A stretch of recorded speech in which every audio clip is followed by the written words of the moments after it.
My name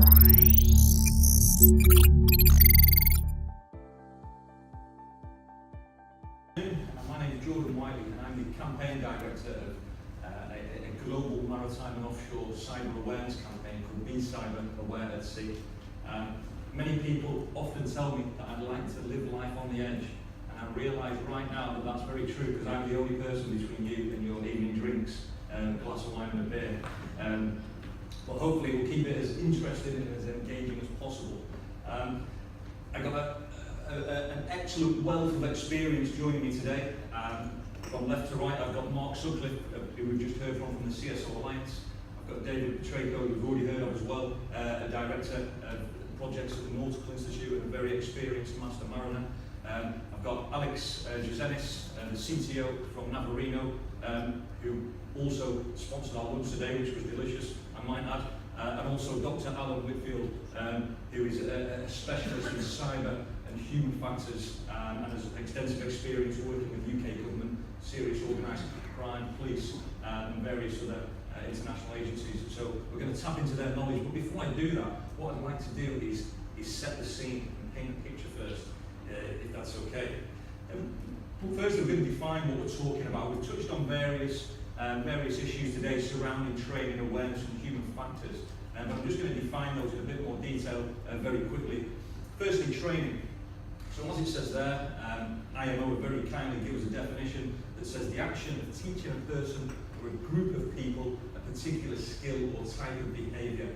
So that concept or notion is regarding learning something new, a new skill, a new talent.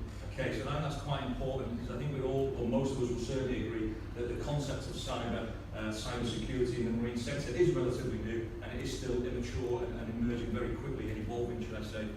Then we've got awareness, knowledge that something exists, or a basic understanding of a particular subject.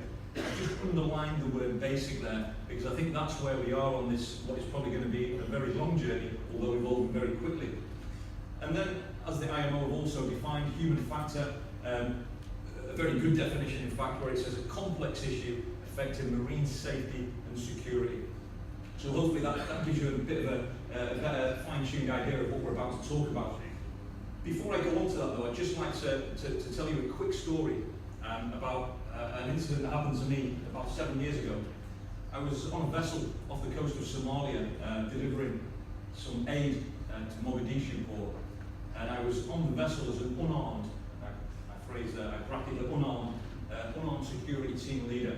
Whilst I was on board this vessel, we were boarded by pirates, and we had to go through a crisis management plan, a contingency plan, and we had to go into a lockdown procedure, and then we had to call for assistance from the coalition forces, who later came and rescued us. The reason we were unarmed, because many people ask that, is because the flag restricted the carriage of arms on this particular vessel. And what was really interesting, and why is that important? Because that day, more than any other day in my life, and I spent a lot of time in hostile environments in my military career, places like Iraq, Afghanistan, Libya, and such. I found that training and awareness is paramount when things go wrong or start to go wrong. And I found from the 6 weeks leading up to that incident, the drills that we did with the crew every day, my morning brief, what I would do, my afternoon brief, where I would talk to them about pirate tactics, how pirates operate, modus operandi, what we should expect if they were captured, conduct after capture, where to go in an emergency rendezvous point, what to do, who to speak to, where to look into for further instruction. On that particular day, which was nearly 7 years ago to the day, everyone did as they were supposed to do when they needed to. And what that meant was, in the same year, there was over 180 hostages taken to Somalia of all nationalities, like me and you in this room. There was also 35 hostages who never made it home to tell that story as a result of piracy. But because we had a plan that day, and because we were well drilled, educated, and we were able to influence and change behaviour in terms of human factors, we were able to go home and we lived to tell the story. And that'll become more apparent as we go through. But I just thought that was worth mentioning in the concept of maritime security, how important awareness and training is from first-hand experience. After I finished my time on the vessels as a security advisor or a risk management advisor, I decided that that was probably a bit of a close enough call for me to do something a bit different. I started looking at emerging threats in the marine sector with regards to safety and security. So whilst I was running a maritime training business, I decided to enroll myself on a master's degree in maritime security, and my thesis and the 2 years that I studied for were going to be surrounding cyber security in the marine sector specifically. And what that did, and very kindly supported by the CSO Alliance, it allowed me to go and speak to lots of the major ship owners in the world, lots of the small ship owners, the offshore industry. And I spoke to 150 company security officers and interviewed them. I spoke to 100 ship security officers, the person on board, the vessel, often responsible for security, quite often the master or the chief officer. And I spoke to 25 IT departments, or CTOs at the time. Remember, this is, as it says there, between 2014 to 2016, concluded in January 2016. I think we've come a long way since when I first started this study. When I first used to turn up in a shipping company in 2014 and 15, I was like a human tennis ball. I'd get sent from one department to the other, and I was told, cyber security, it's not a security issue, it's an IT issue. When I'd go to IT, they'd tell me, speak to the CSO, it's a security issue. And nobody wanted to take responsibility or accountability. I think over the last 6 months we've seen some distinct changes, and even today for me, I've been refreshed and quite excited how many times I've heard the words education, awareness, and human factors mentioned. Because after spending 3 years attending conferences around the world, you see the same themes, and often it's technology, technology, technology. But I think we're starting to slowly see sense, which is great news. You'll see some startling statistics up there, which is the research, the key findings from the research that I conducted. The first one up there, 91% of ship security officers believe that training and education is required to manage the cyber risk. So that's the person on board the vessel. So we all talk about conferences like this on land where we quite often don't have the master or the chief from the vessel. But the people on board the vessels are telling us, the people in charge of security and safety on board, are telling us that they want security and safety, extra training on cyber, because they're not equipped. 80% of the reported information security and cyber breaches at sea come as a result of human error. Astonishing. 80% of cyber breaches as a result of human error. 67% of CSOs told me at the time that cyber security was not a big threat to shipping, quite interestingly.